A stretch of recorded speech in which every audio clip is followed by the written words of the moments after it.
Hello and welcome to another video. Let's take a journey to escape from the horrors of this reality into a plugin called PAM by Map Audio. What is PAM? PAM is an 8-cell sample sequencer plugin. In a nutshell, those words cover it. But as you can see from the interface, there's probably a bit more to this than meets the eye. So let's take a look and see what we've got going on here. I've got a little beat here I made probably about 35 years ago. So let's just see how it works. Okay. Some drums, got a bass line, vocal sample, some little bits of crazy percussion things. Okay, let's see what's going on. Let's start up here in cell 1 and see what we've got. We have a tambourine chucking away, doing its tambourine thing. So this is the pattern window. This is where we will be triggering our steps, and these steps, if you click on this little note button here, you can turn them into velocity blocks, and describe the energy and loudness of your sample triggers in various different ways, like that. We also have some knobs here that will describe how quickly it's going through. We can half speed it and change the length for making longer loops, of course. Each of these 4 lanes here has the ability to double click on the notes, and where you'll get bigger things to deal with, which give you greater granularity, more control over the things that you're adjusting. Each of these screens has that, each of these lanes has that, and also have the length and speed options. They're all affected by these 2 functions up here, with the swing and the direction, which is really handy just for adding changes. That's backwards, it sounds the same. And there's a ping pong mode, random cycle, which goes forward or backwards through the whole sequence of its own accord.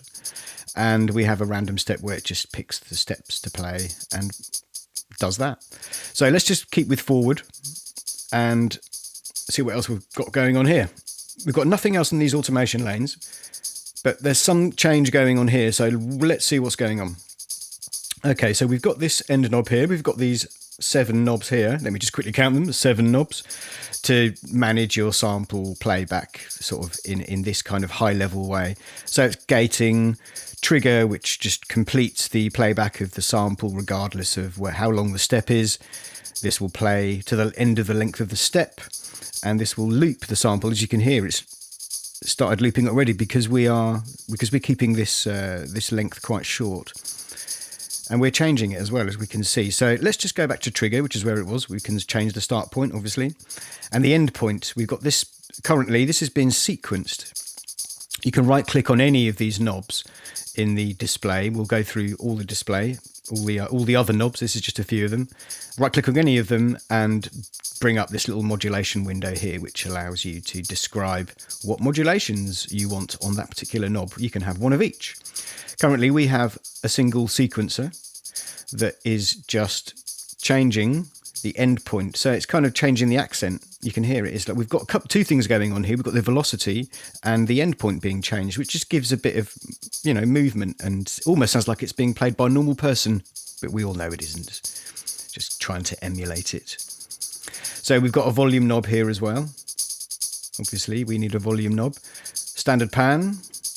And a pitch knob, which is interesting because it has 2 different modes. So we can just pitch it around normally, time domain style, and just play it back like we're speeding up the rate of the playback of the sample.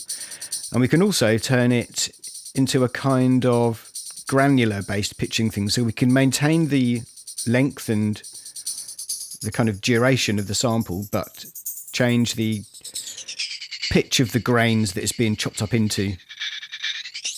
Very mangle-worthy. But also, I think it was up there, so wasn't it? We also have this stretch, which can shorten. This is using a granular method developed by the developers. And you can stretch things up to 4 times.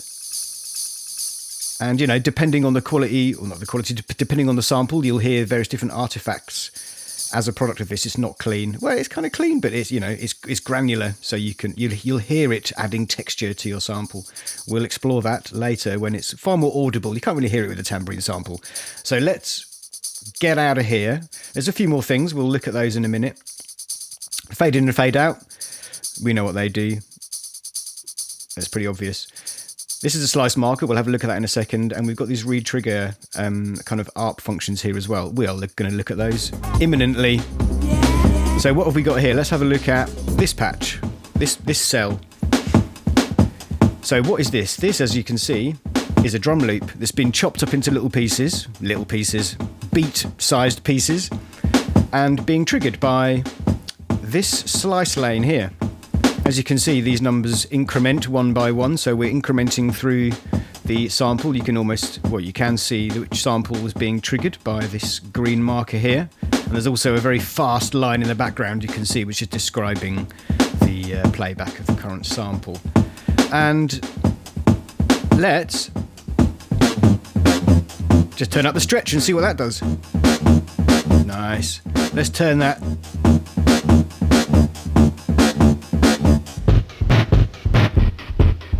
Oh. Bit of Goldie. This can all be sequenced as well. Oh, here we go. I'm already lost in the sound. Got to keep focused. Let's keep going. All right. Let's pitch that up. Actually, no, we're not going to play with this stuff yet. This isn't a very good example for that. But let's have a look at back here. What have we got going on here? Nothing else being modulated, with just a simple beat loop being played back. Let's have a little experiment. Let's just muck around with it a little bit. What I'm going to do, I'm going to delete some of these.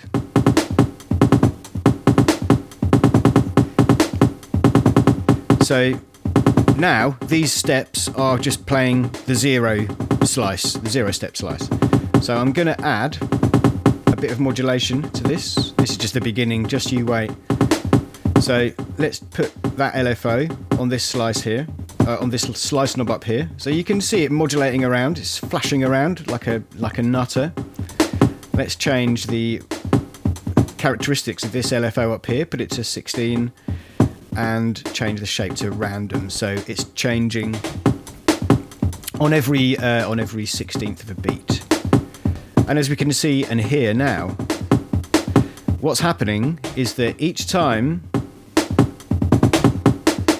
there isn't a slice being mentioned in the lane, the random modulation is taken over.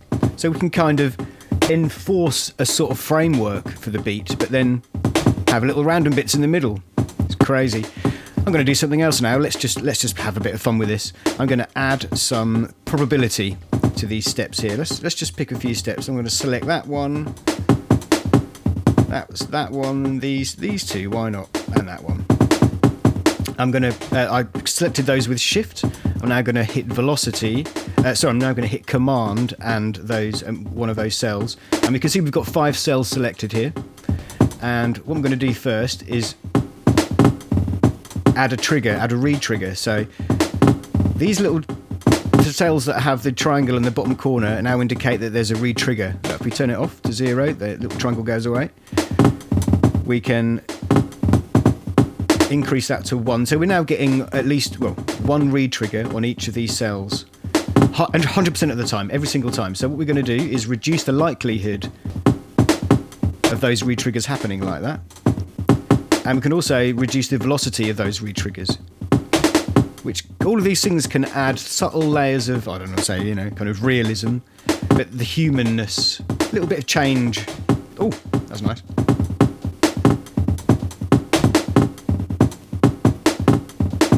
I'm just going to let that run for a bit because I quite like that. So I'm going to unsolo that and let's go back to just a bit guy called Gerald, isn't it? Lovely. Let's go back to this main screen here and see what else we've got going on here. We have, oh, a little bit of percussion. Okay, let's have a look at this. So look, we've got a big pitch modulation thing going on here. So it seems to be running very fast as well, look. So what's going on here? Let's have a look at them and break this patch down. Let's break this line down. We've got a load of these, which are all full volume. And we have this pitch line here, which is very short. So this line is 8 bars long. And this line is 2 bars long. So this is looping. As you can see, this green line is traversing this automation lane 4 times for one of the top row here, which means that we get in a kind of change in the pitch of that little drum sound. So each for the first half of each of these bars, it's going to be 3 notes higher, and for the second half, back to the original pitch.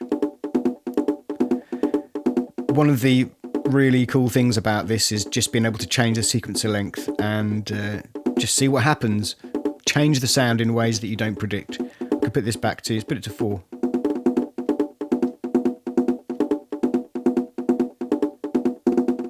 Ooh, nice.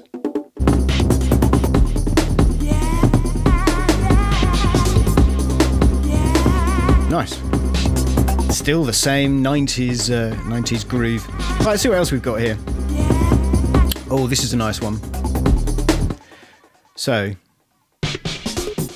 we've got a sample. Let's have a look at the sample. All right, let's see. Look, it's being played.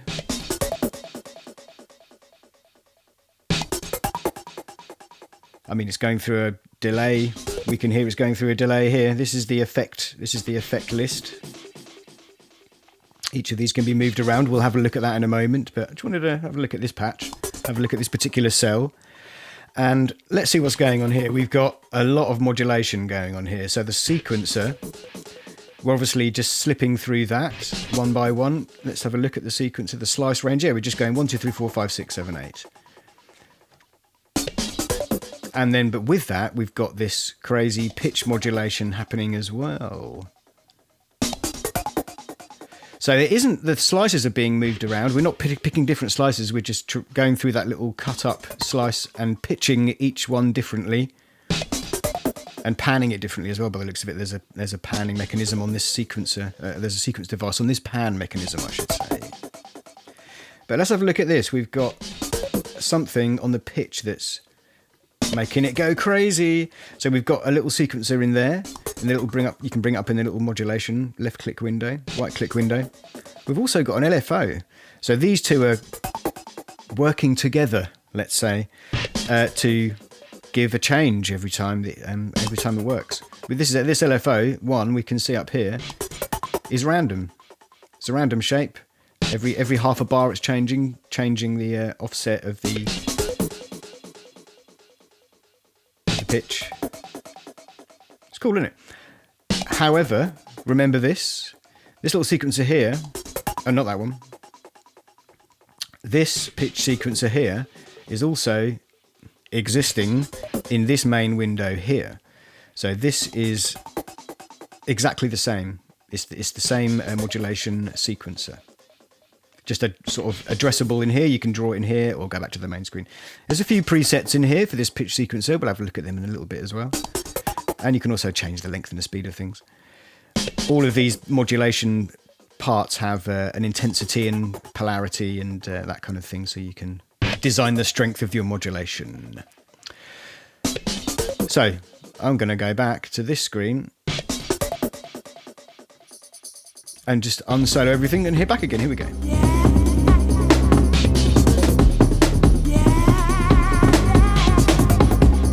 Ooh. Right, so what have we got here? We've got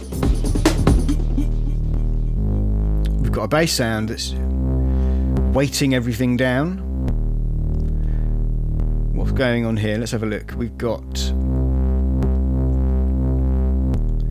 just that same sound's being triggered every step, every bar loop, and we can see that this pitch sequence line is 16 bars long, 4 times as long as this note line. So also one of the features in this left-right menu here, which we will look at now, actually, let's have a look at it now. So we can copy and paste the cell characteristics around, or the whole cell, copy bits of cells to other cells. Modulation latch is an important sound design thing here. So what we've got going on is, at the moment it's off. So we can affect the playback of the currently playing sample just by adding things in the automation lane, and that's what's going on here. You can see that we are pitching back up to -4 from the root note halfway through this note. So the note starts here, and it starts on a -9 offset, pitch offset, and then, you know, a beat into it switches up to -4. If I were to, and I'm going to do it now, I'm going to turn modulation latch on, and that will mean that this last note, this fourth, this modulation value here won't get picked up, because it's not at the beginning of the note, it's in the middle of the note. And modulation lock stops any modulations after the note has been triggered. This is very handy. I'm going to put it back off again, because depending on the patch you might want it on or off. And you can remove these from randomizations, which is a bigger thing. We'll be having a look at that later as well. We can create kind of preset patterns for these automation lanes, for the main automation lanes visible in this window here. So I could say for the stretch, although it won't make much difference to this one because it's just a long note being played back. Let's just see what happens if we do a random pitch. It's going to go crazy, watch out. Oh, that's the wrong one. That wasn't supposed to be. Let's click the right thing this time. Pitch. There we go. That's what that sounds like. So that's with modulation lock off. If I turn it on, it will only play the notes at the beginning of the, so -19, -16, and 1. I'm going to turn it back on again because it's supposed to be off. And I'm going to undo that to get back to the original baseline.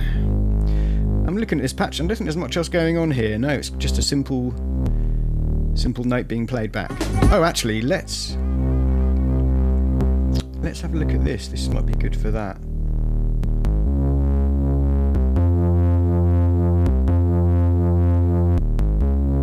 I mean, this will demonstrate it quite well. So what is this? This is a little ARP area, a little kind of changing the pitches in an arpeggio style way.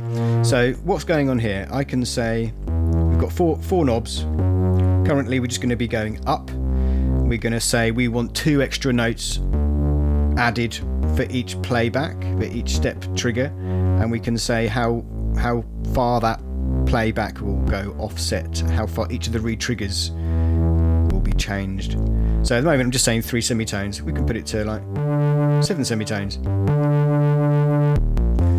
And we can change the speed at which those ARPs appear. We can take it out of sync mode and just have some arbitrary value there. We can also, this might turn hellish, I'm going to turn poly on. And now they're all playing mungely at the same time. That's a nice chord, isn't it? Oh, might use that. Anyway, so I'll turn that off. And these various different modes. There's a couple of cool modes here. Sort of thing you might see on a normal arpeggiator, but we've got these modes, which are like triad mode, which forces the notes to pitches to a degree. So you can kind of create chords, sort of. There's some patches in the selection, in the factory selection, that should demonstrate that. I might get to it in a bit. But then you can also push the notes up through a major scale, minor scale, pentatonic major scale, pentatonic minor, and some crazy microtonal stuff that basically just ignores the pitches, the kind of normal semitone tone sensibilities, and just does crazy offsets, because why not, eh? Why not? So that's the little ARP area. There's other areas where that can be demonstrated, but that was just a good start, I think. So let's keep going. What are we looking at as a baseline? What about this one here? This one, what is this? There's a lot of modulation going on here, or bits of it. Anyway, what have we got here? Look, we've got a sequencer changing the endpoint.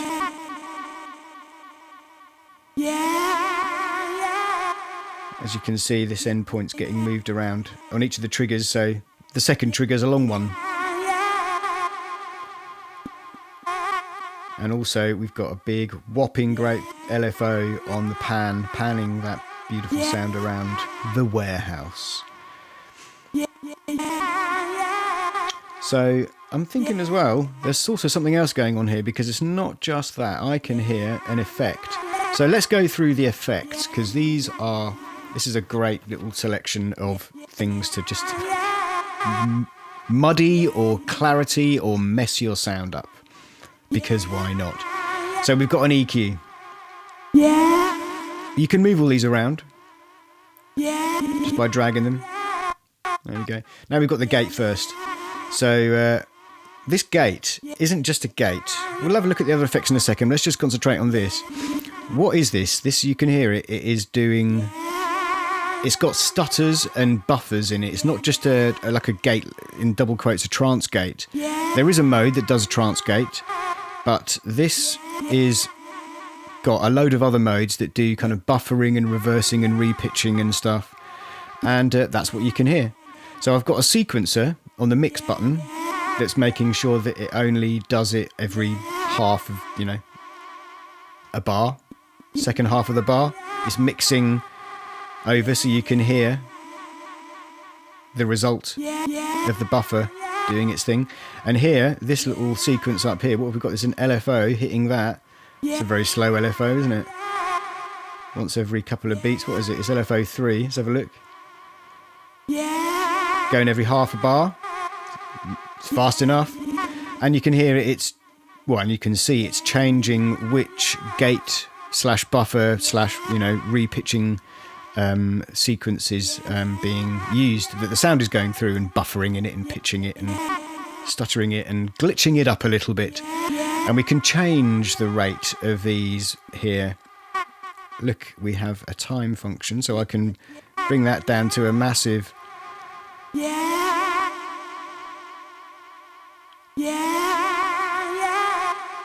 maybe even too big to do a thing with, because of the way this particular sequence is working. There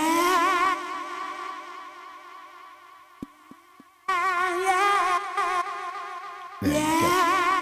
This isn't a great example of it being mangly mungified, but there's some other ones in a minute. The whole point is that you can take, again, the timing, the sync timing away from this and just have it glitching and buffering at a completely free rate. But I'm going to put it back to... I think it was on fourth triplet, wasn't it? So, what else have we got? We have the crusher, which is... We've got a bit of drive over here. Oh, that's beefy. And a bit reducer. And a sample rate reducer. Oh, there we go. And these, obviously, this has a mix knob as well, so you can completely isolate only your...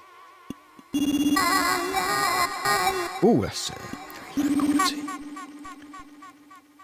Maybe put this before there, actually. Wouldn't it be fun to just modulate one of these and then have that going through this gate? Yes. Yes, it would be. We'll turn it off for the moment and keep going through here. So we've got an EQ that's got, like, three broadband low, mid and high adjustment knobs. We've got a delay. Ooh. Which has your basic things, lots of different sync-based time scaling, and you can turn it off and go free.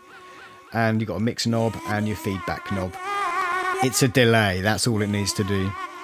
What else have we got? We've got a flanger.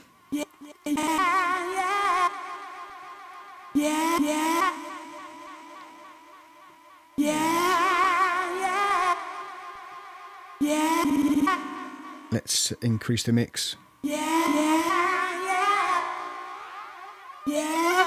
Oh, there you go. You can hear the soaring of the jet. And this flanger, the movement, obviously in a flanger, tends to move around. We can sync this movement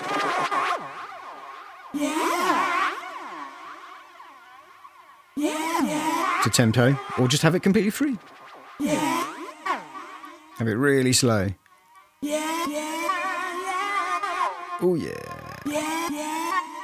Oh yeah, that's what she said. We have a filter device. Whack the cue up. Nice. And we've got some various different modes here. We've got a high pass and a band pass. Peak is great. Not used enough, I don't think. And I think there's a notch as well, yeah, which will sort of do deep, sort of phasey noises because it's a deep notch and it's messing with the phase. Nice. Modulate that one day. We have a feedback delay network, otherwise known as reverb. And this is basic, but it does the job. You want reverb, stick it on. Got some modulation to diffuse it a little bit. These, of course, I should keep saying all of these knobs can be modulated. I should just do that and be like, there you go. There's all the modulation stuff. You want to modulate anything? There you go. Easy. Turn the feedback on max. Tiny little size. Ooh.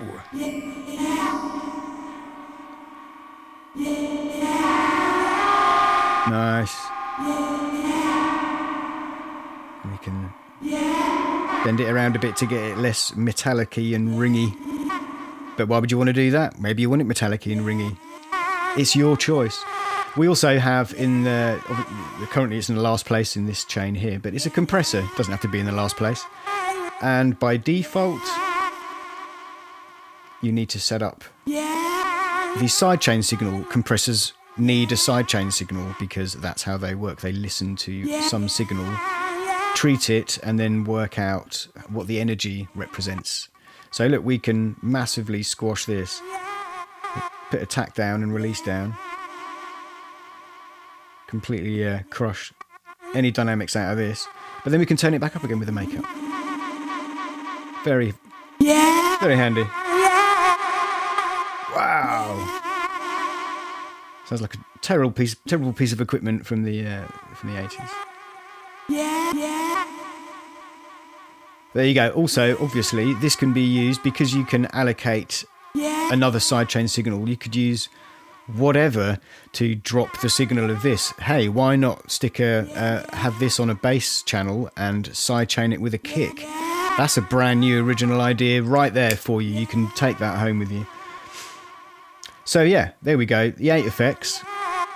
All of these can be moved around, stuck in any order that you want. And that's a nice little bit of power right there. Just being able to chuck these around in any order and modulate any knob. Don't forget, you can modulate anything.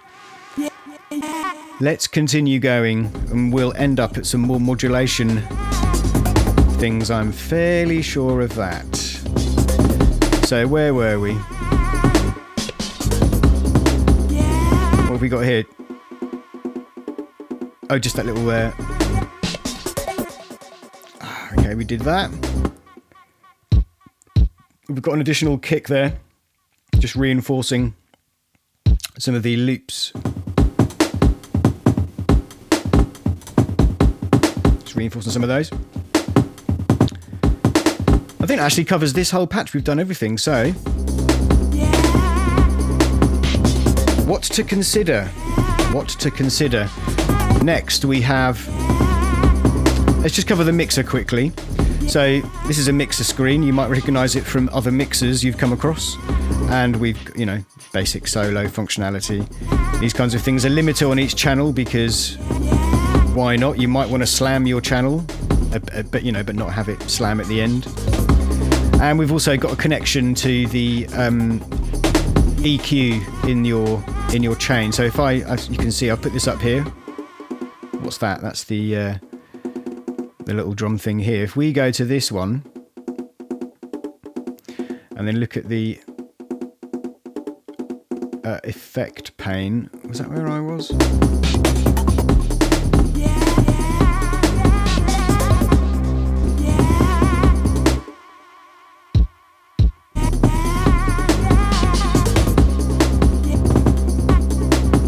Oh yeah, okay, yes. We need cell 3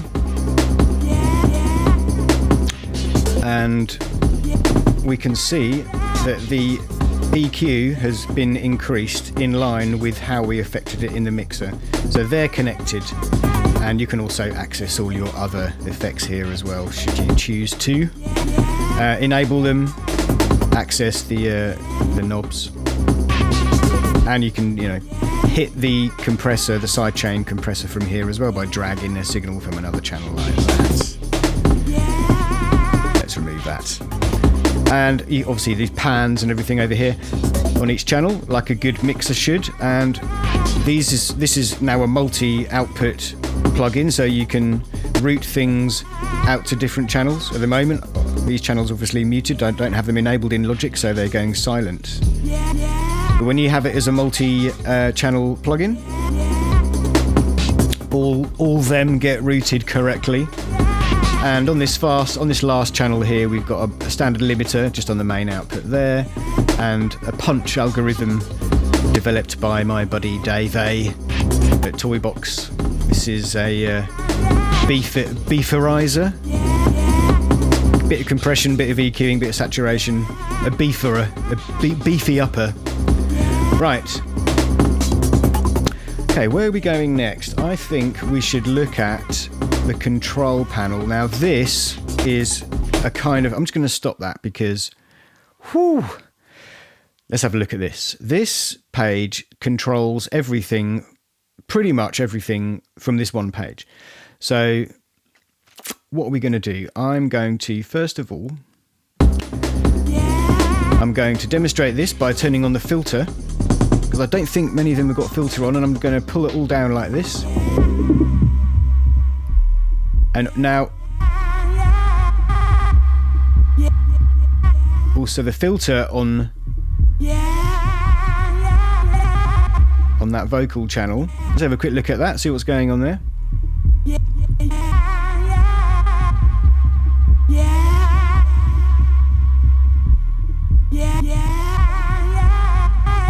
It already had a modulation on it.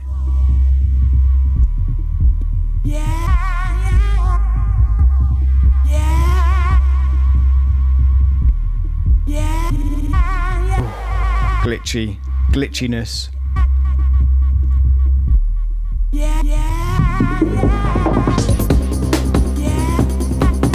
So you can control all the parameters from here, basically. I'm going to turn that off. Stop controlling all the filters. And let's go here. Let's wangle this around. What have we got? This is a pitch. Oh. So yes, we can mangle everything. This page is very powerful, as you can hear. We can make everything super crazy short. Ooh, wobbling and strangeness.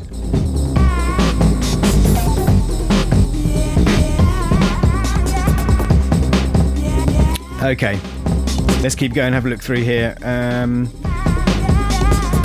We've got this crossfade function, which is actually really cool. So let's so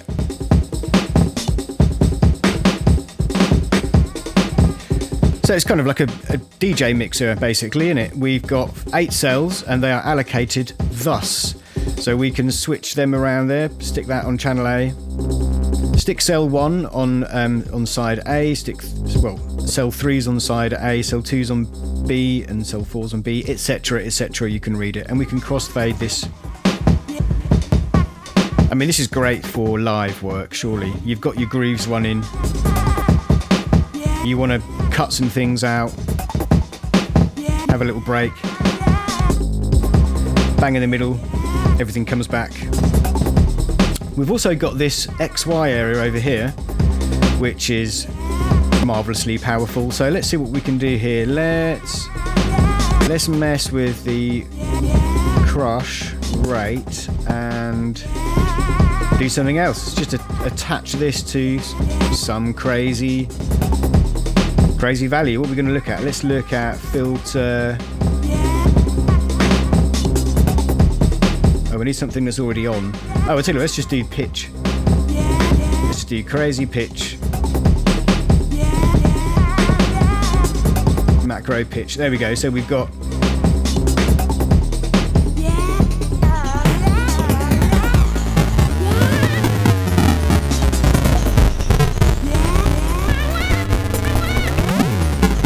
Oh, there we go.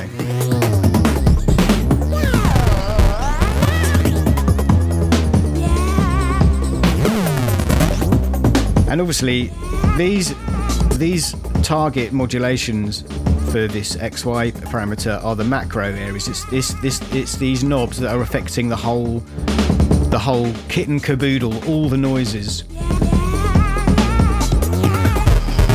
And if they're attached to an effect, so the macro pitch obviously is just the sampler knob. You can see it being adjusted here when I move that around, left and right, or up and down, because Y is up and down, isn't it, of course? And crush is left and right. And we can see up here, if we look at this knob here, we can see that changing. And as you can probably hear, there will be, like, everything's being crushed. All the effects and all the channels are now, and they're responding to this modulation touch. Oh, yes, yes, please. Yeah. Okay. Let's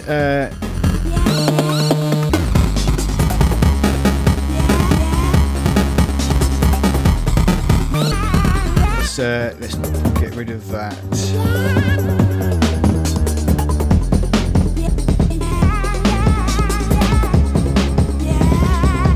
There we go. Right, let's keep going. What have we got here? I'm going to show you this little sequencer area here. We have this, which shows you all the sequences in one go, which is handy for just like sticking other things on. Why not? But also, we've got this view. Watch out. Nerd alert. It's a tracker view. And in this view, it's like Octamed or Fast Tracker or any of those, or Buzz Machines or Renoise. All of these words I just said are tracker devices, which enable you to build up music with beats, with block sizes and sequencing blocks with columns and columns of numbers in. And each of these numbers, if you're familiar with this stuff, I don't need to tell you what it does. You'll know that, you have a note that triggers, you have a volume, and there's other stuff. Depending on the device you're doing it with, there'll be different things you can access with the kind of control columns. So we've got a randomization probability stuff going on here. We've got the retrigger potential, I'm guessing, by the and the retrigger kind of timing, and the retrigger velocity and the probability of all these steps, which you can add into it. So let's play it. We can see over here we have that little vocal sample, and obviously this is wider than my plugin GUI, so I can scroll left and right and look at these different columns. But if we look, we've got some we know we've added some retrigger things to this sample here, and we can see these little changes in the probability and the velocity of each of the retriggered hits. But so this can be used by you, yes, you, if you're familiar with tracking interfaces, and this might be more comfortable for you in terms of building up your grooves, your beats. It's Kind of handy, kind of nerdy, yeah. So let's go back and see where we are. Okay. I think now is the time to look at modulation sources. So let's go back here. Oh, actually, yes, we're going to look at modulation sources. But before we look at all the nutty modulation techniques that PAM offers, I just want to show you another little way of using the plugin, which could be fun for performance artists, people who like to be on stage. So what we've got here is I've set this up with three noises here at the moment. We've got some electric piano, some thumb piano. Let's have a listen. They're all connected. That and a glockenspiel. And the way I've got this set up at the moment is, let me show you. We can see I've got this poly knob, the poly button enabled on all of them, and they're all being played back. And I could also play chords. The way it's got it set up at the moment is that you can see that this note specified here is set of 48. That's the kind of, when you're not in polyphonic mode, that's the note that the cell will be triggered by if you're using an external keyboard or sequencer. So this is set to 48. Normally they go 48, 49, 50, 51, and then on the other page, the numbers above those numbers. So we've got three set up here. So all those three samples are playing at the same time. And we can say, for example, let's drag a loop in to this fourth cell here and say auto slice. Lovely jubbly. Stick another one in there, why not? And another one there. And let's create a quick little sequence here. So that's not what we want, but let's keep going. I'm just going to do this because why not? Because we can. I'm also going to turn on latch mode, modulation latching, so that each of these triggers is only being triggered by. You only hear what's happening when the step is triggered, not during the trigger. So let's just see how off that is in terms of 3, 4, 1, 2, 3, 4. It's a stiff beat. We can also, let's check a couple of these out. Let's put that down to 1 maybe. And let's go crazy. Let's stick a modulation on the slice selector.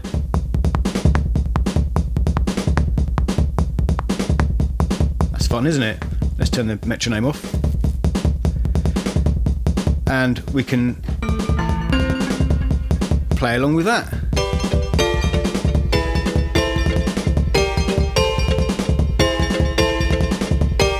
That's the new music. Here we go.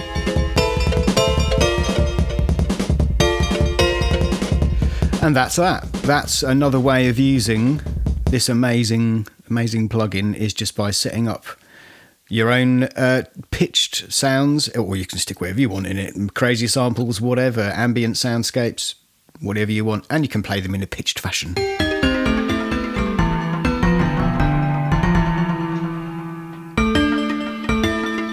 Nice. And obviously you can go into here, into the main control view, and stretch them out, make them all really short. Stick an ARP on them.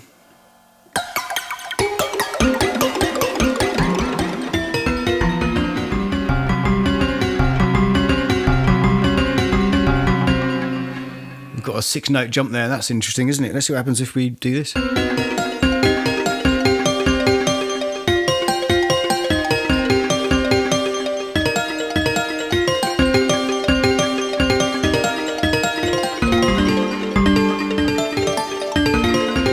Lovely.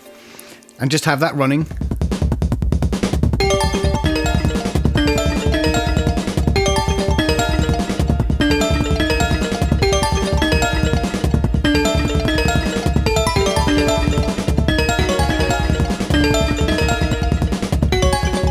Anyway, crazy music over. That's just another way of using this crazy plugin. So have a go at that as well. Why not? You can have your beat running in the background while you're performing live and your other crazy things going on, and also have one of the cells as your dedicated polyphonic playing patch, maybe. See it like that. However many ways you want to use it, there are no laws. So let's crack on and have a look at another pattern I was going to work with. I think it's... Is it Electrowerk? Yes. Okay, reminiscent of a little bit of Egyptian lover. Just going to pull the tempo down a bit. Right. This sounds ripe for some modulation, doesn't it? Let's see. Have a little overview, see what's going on.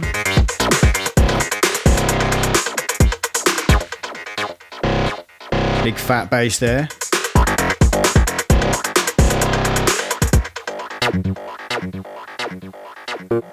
Ooh. Kind of doing a 303 style thing.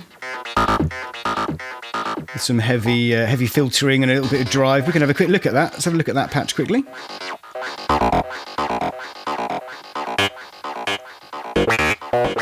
We can have a look at the effect chain. You can see, yeah, we've got a LFO on the filter, wanging that around with a very high resonant value.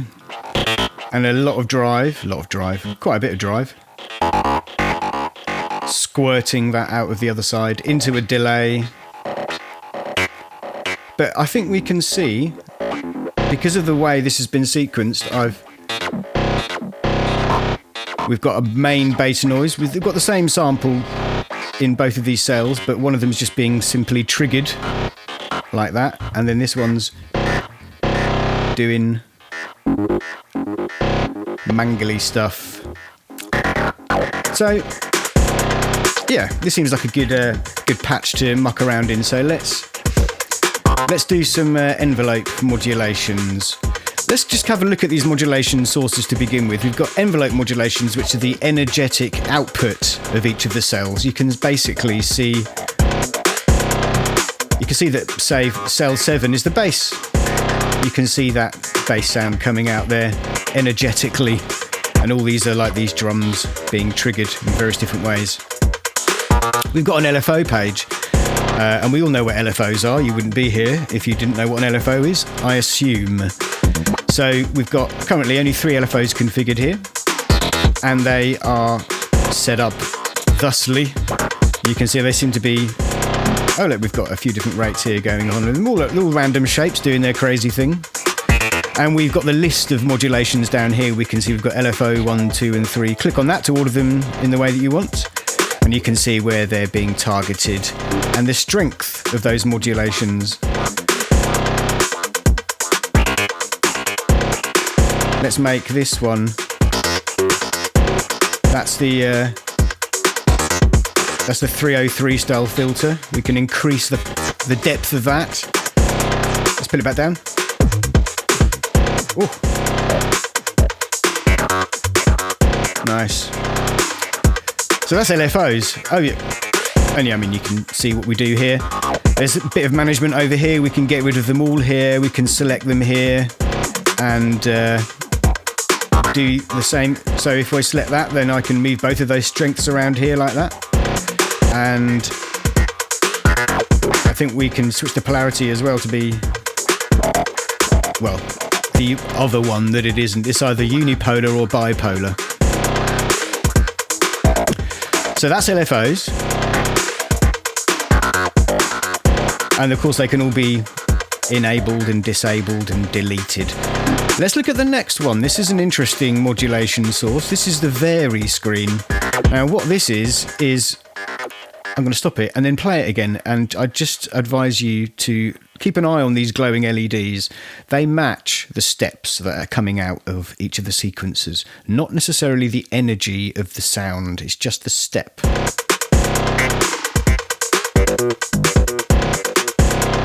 So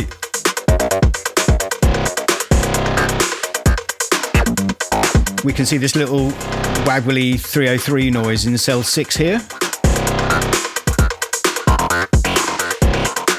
So let's try something. Let's just wangle some stuff around. What have we got? Let's add another definition here. And let's not have it going to cell 1 up. Let's have it going to, we want cell, let's take that image from the sound from cell 6. And let's just have a listen to what noises we've got, because I can hear that there's a very fast checka checka checka. I think it's this one. Yeah, so let's modulate that noise. What was it again? It was cell 4. Let's modulate cell 4 from cell 6. Let's modulate the pitch.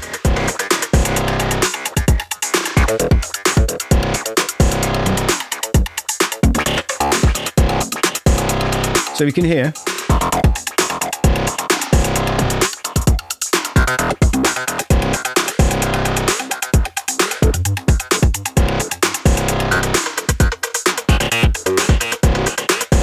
We can hear that when there's nothing, we can hear the pitch of that rim shot going up when that little 303 thing happens.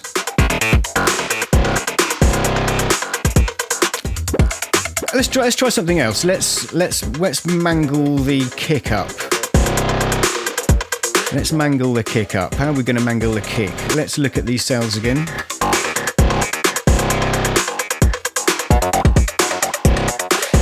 What's this?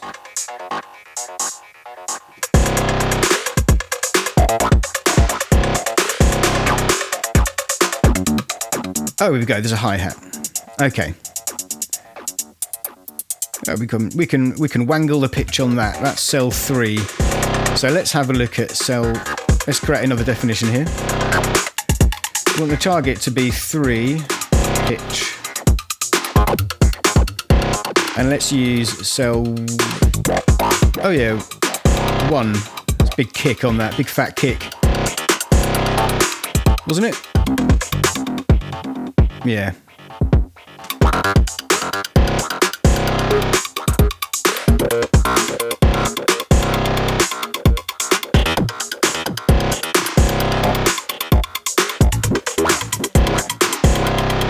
So we've got these things being varied now. Let's just enable them a second, disable them.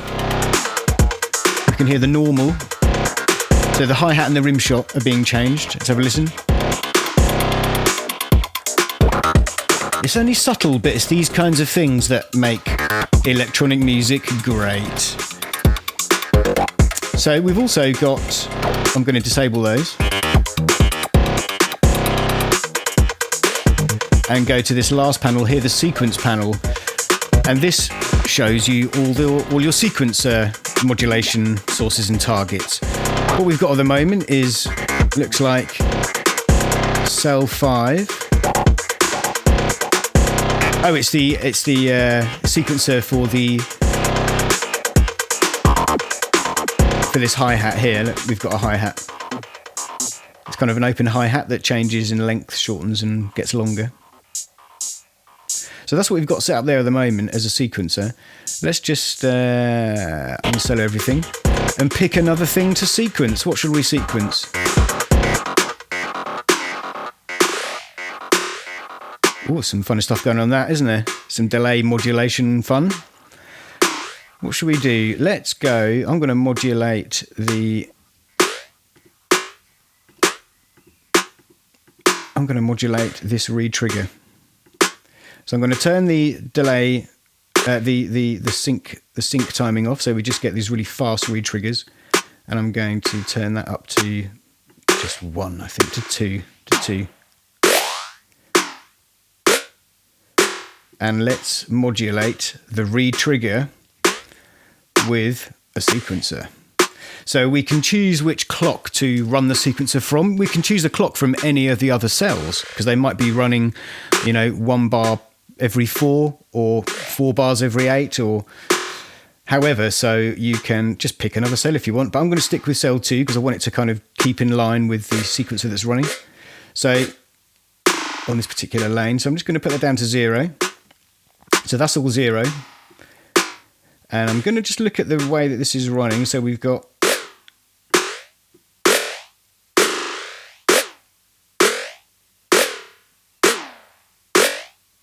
we can build, there's more happening there, and then we've got a few lesser at the end there. I'm going to also stick a sequencer on here, because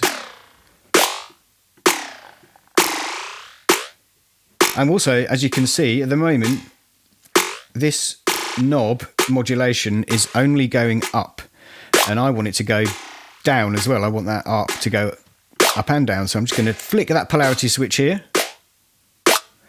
and I'm going to actually slow it down. Oh, nice. That's a nice, that's a song in itself, isn't it? Let's unsolo that. And we can look in the sequence here, these 2 additional patterns that we made here. So everything you define in the modulation right clicks appears in the appropriate modulation page. Each of these is a modulation source ready to be targeted. So that's the modulation sources. The other side of this incredible plugin is the randomization stuff. So what I'm going to do now is go to the envelope, and I'm going to click on this button over here. These are the randomization buttons. Let's turn it off a second. Just a little talk about these. These are the randomization buttons. You can randomize the samples that are being selected. You can randomize the MIDI patterns, the sequencer step patterns, all these. And you can modulate, you can randomize any of these kind of targets, basically. I think I just did one by accident. If we go back here, oh, look, we've got a load of envelope modulations defined that I didn't define, but I clicked on this envelope, randomize envelopes button, and it created a load of modulation sources and targets. Let's just press play and see what it did. Oh, nice remix there. If we click it again, let's go back here. Click it again, and a completely new set of modulation sources and targets has been set up. The fun thing about this is you can just click it until you find a nice one.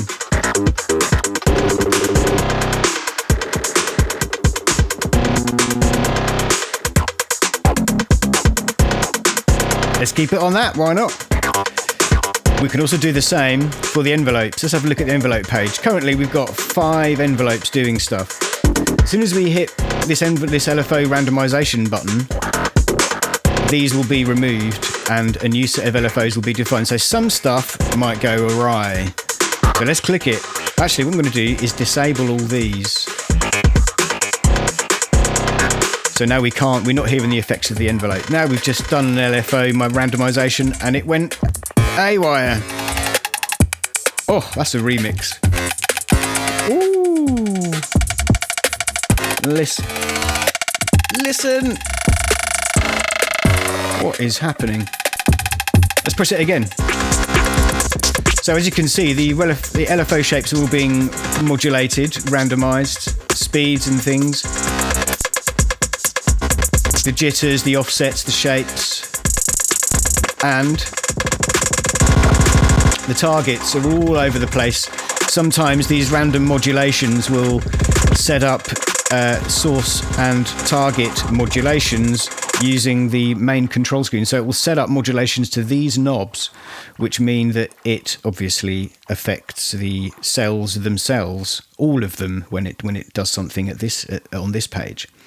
So there'll be, large changes happening when you click on LFO, and it chooses to create a load of macro-based modulations.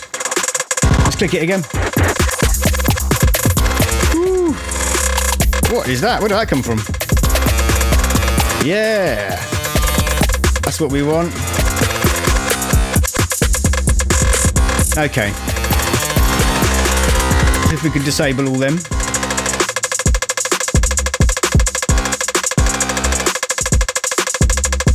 Actually, let's reset the patch. There we go. And move to vary. Right. Let's click the vary button. Actually, before we do that, let's just contemplate this pop-up here, which is the right-click pop-up for the randomizer menu. What does this do? This enables you to describe the strength of randomization that you're applying to the things that are selected. So we can randomize to different strengths, the effects or the samples or the MIDI or the envelope modulation depths and targets and sources, for all of the categories. And we can also specify folders to randomize samples from. So if we don't want to randomize from the whole collection, you can just select a folder and it will select samples from that folder. Let's just do that. Let's select my random percussion folder there. That's nuts. And we also can remove cells from that random specification as well. Oh, we don't want to pull in presets, but we can, if you like, add presets. So it will take the samples from presets if you so desire. So that's what I've selected there. Why not? Let's try that. Just one of those. There's one of those will do. And let's go. Woo. Yeah, nutty. All right, let's just turn that up a bit. Woo. So the sequences, the MIDI patterns are all still the same. Let's have a look at this main page here.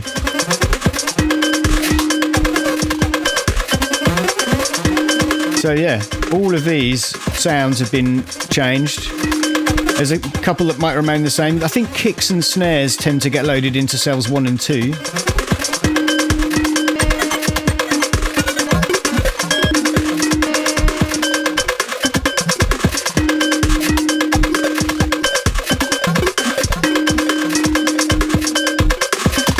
Let's change the sequence, change the steps.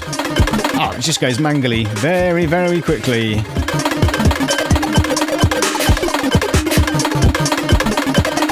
It's like some crazy machine from some dystopian future. Let's click that again and get back to the... So that was the vary screen. Or was it? No, it was the sample, wasn't it? It was the samples we messed up. So here's the vary screen. We just added a load of random vary modulation sources and targets. Let's press it again, see what happens. Make it big. Ooh. And again. Ooh. See, these big changes can happen. Big changes.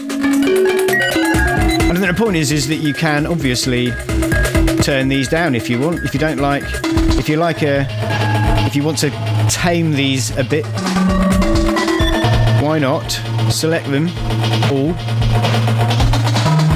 and then just reduce the depth of modulation like that, or max it out. I don't know what that's doing. Oh, it's going crazy.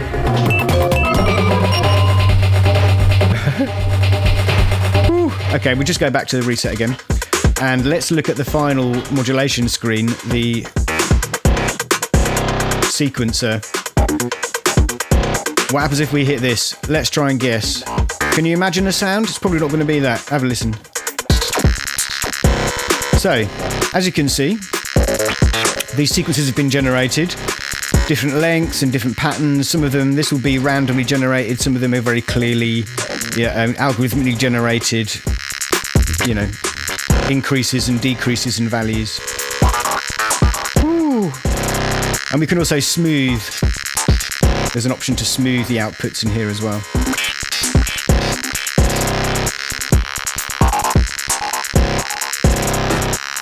There's a lot of crazy stuff going on here. Let's press it again and see what happens. Oh. And again. Let's go full whack.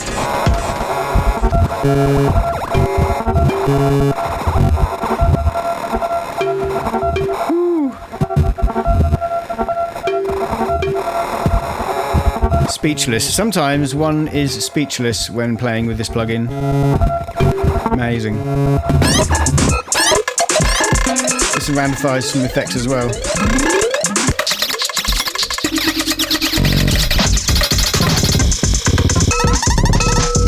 There's a lot of power in this randomizer. So basically on these you can click the top right and it won't do much, and you click the bottom left and it will do a lot. Let's increase that.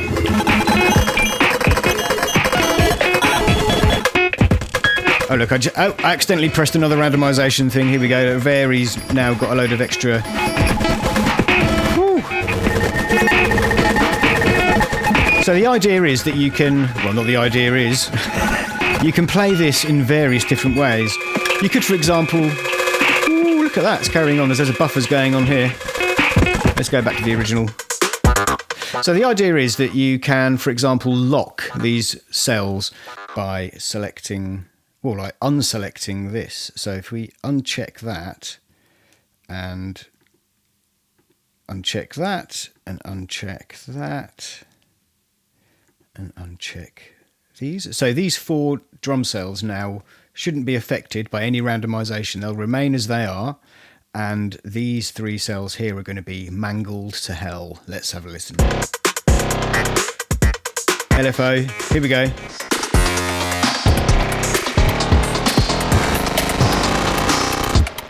Woo.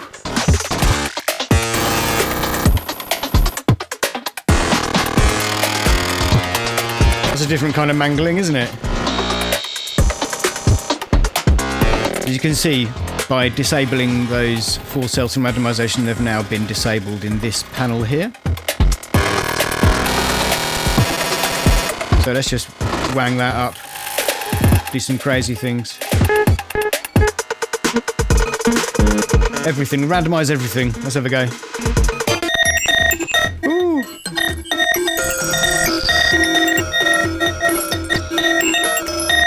So the samples haven't changed in these 4 cells, even though they have in these 4 cells here, almost definitely. Because I've specified one particular cell, one particular folder, we're going to say another folder, maybe it will get a bit more varied.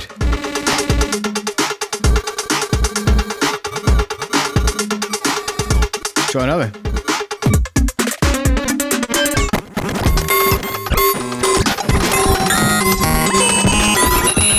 I mean, that's... Can we mangle it any more than that? Ooh. Right, let's just reset that, and I'm going to show you one last thing, which is an amazing, powerful... It's like more of a performance part of this device, I would say. It's the looping area. So, I'm just going to play. Let's play a loop. And I'm going to... So what this is for recording. I'm going to set a 4-bar length, and I'm going to record these 4 drum parts here. And I'll do it when it gets to the end of this bit here.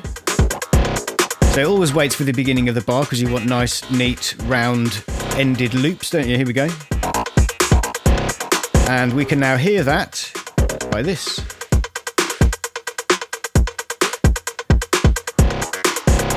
And this is the cool bit. What we can do, let's load another patch in. Was Jungleistic what we were using? Let's try it out.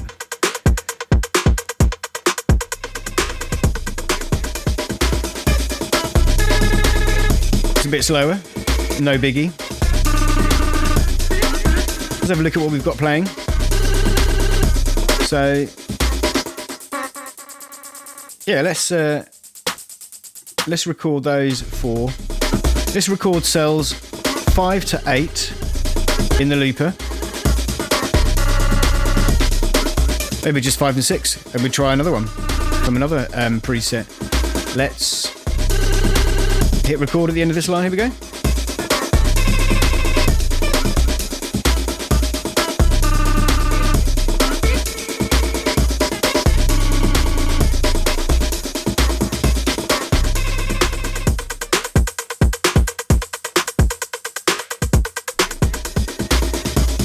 Let's go back here.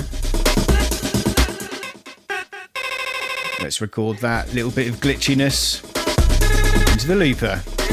That was track 7, wasn't it? Cell 7. It's track 7 in this case. Here we go. 2, 3, and... Oh, I just enabled it. Here we go. Let's press it this time.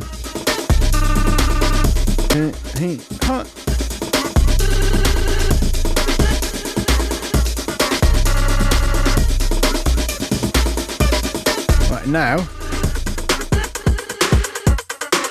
we've got that part from that other preset now loaded into the looper.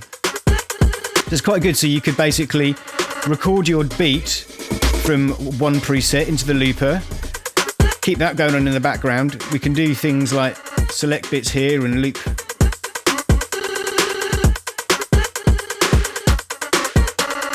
See that? You can hear this is now just looping that.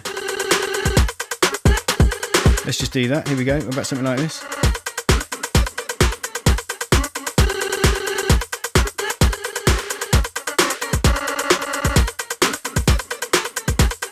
Just pull these around, have another one of them. A little bit of, not quite polyrhythms, but you know, we're overlapping these lengths. So it's a bit kind of different. So yeah, I think that's a really high value performance feature.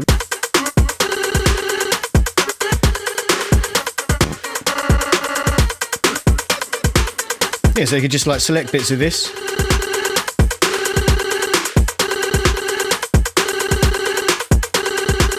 Create your break while your preset's loading, and then flick over to your new patch. That's really powerful for live performance, I would suggest. Very, very, very powerful. So, I think that covers just about everything in this crazy plugin called PAM. Let's have a quick little overview. We saw the control window, which controls all the parameters from single knobs.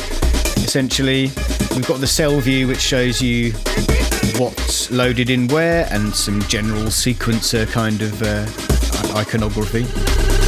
Got the mix window, which you can use to balance the components. We've got this envelope window, which shows you, let's just do a thing, why not? Add some stuff.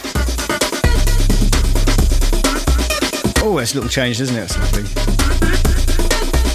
We've got the LFO window, which can do some crazy things. We've got the vary window. Let's just add some things in here, why not? See what happens. Watch out. Ooh, we did not expect that. Ooh. Ooh. That's the way. That is the way. And we've got the sequencer window.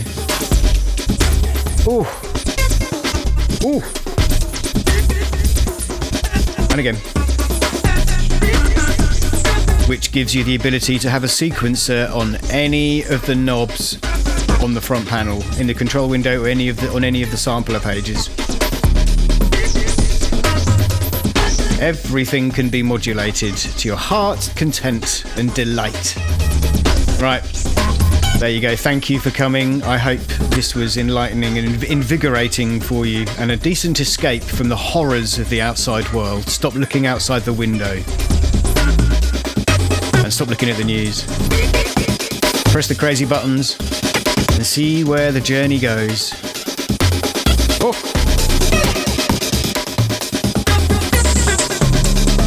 Enjoy. I think you might. I think you probably will.